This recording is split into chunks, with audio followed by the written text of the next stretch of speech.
Hello, me again. Sorry, got my ugly mug. Still haven't worked out how to do any fancy video recording, although I've just downloaded Adobe. So who knows in the future if it's not too complicated. Anyway, my call out for this week of pastors that are completely a million miles from the mark and you should not listen to him at all is one named Mike Hoggard from Buffoon Church. He's completely off the wall. I would say that there was only two excuses before. You were either delusional or a Satanist.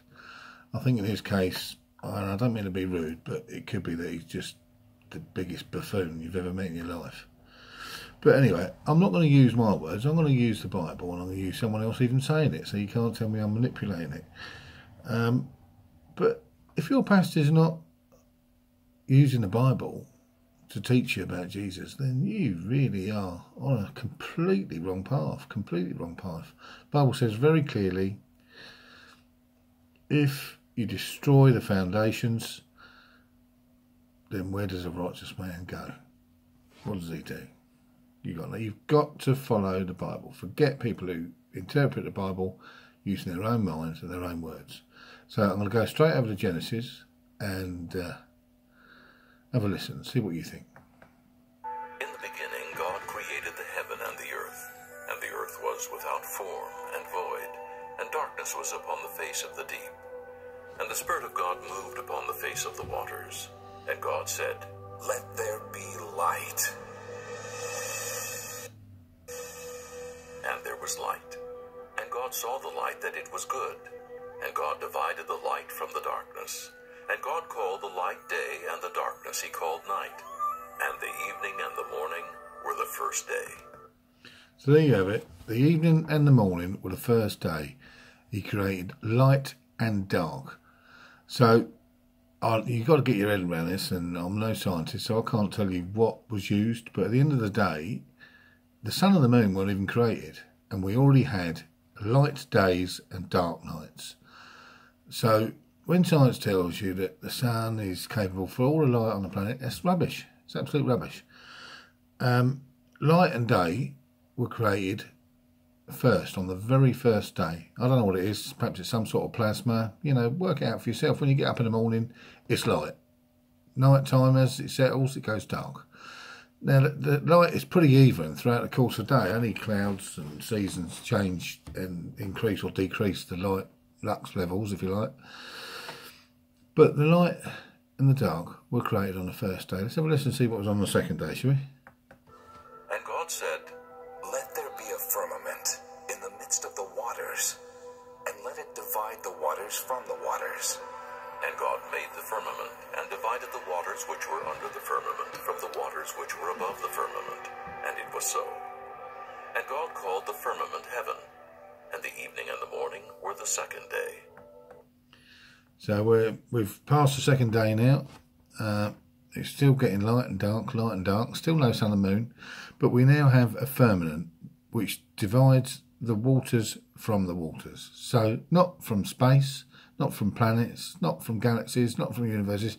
All that is complete made up drivel. Doesn't exist. It's fantasy.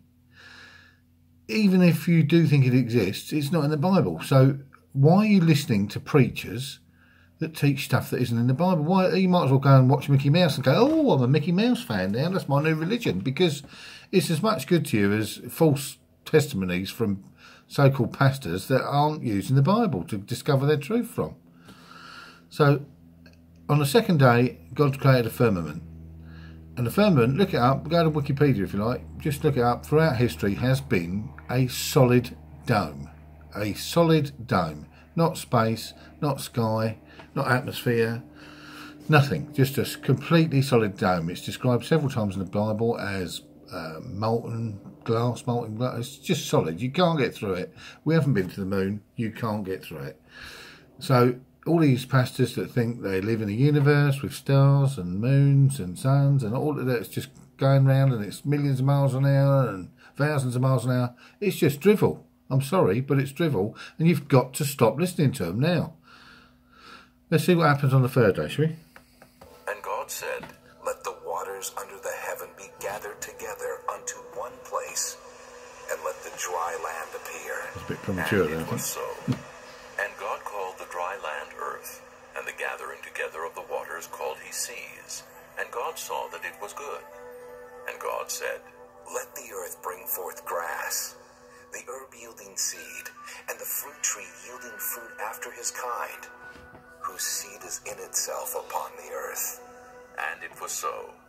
And the earth brought forth grass and herb yielding seed after his kind, and the tree yielding fruit, whose seed was in itself after his kind. And God saw that it was good. And the evening and the morning were the third day. And God... Well, it was a bit premature. That's the third day, so we still haven't got any sun and moon yet. And just for those that believe in evolution, that's not there either. Animals are made after their own kind. You don't get two horses making a giraffe or anything like that. Wake up, smell the coffee, come on. Said, let there be lights in the firmament of the heaven to divide the day from the night. And let them be for signs and for seasons, and for days and years. And let them be for lights in the firmament of the heaven, to give light upon the earth. And it was so. And God made two great lights, the greater light to rule the day, and the lesser light to rule the night. He made the stars also. And God set them in the firmament of the heaven to give light upon the earth, and to rule over the day and over the night, and to divide the light from the darkness. And God saw that it was good. And the evening and the morning were the fourth day. And God said, let the waters bring forth abundantly the moon. So there you have it. Fourth day, moon, sun, stars were created. And the way it's described there, they're more like signs that day is coming and night is coming. To me, it's just as you get the flag at the beginning of a race, you'll get the sun at the beginning of a day come up, and it's not necessarily the whole reason for why we have light during the day and dark during the night. It's just not how it's described at all. Anyway, so my pet peeve is pastors who don't use the Bible. So I mean, that's Genesis 1. That's like first 5 pages. Do you know what I mean? You can't make it up, really. These pastors haven't got a clue. And I'm not saying I've got a clue, but I can read and I can listen, and they're teaching complete drivel. It's nothing like the Bible. So either give up on Jesus and the Bible, or at least read from the book.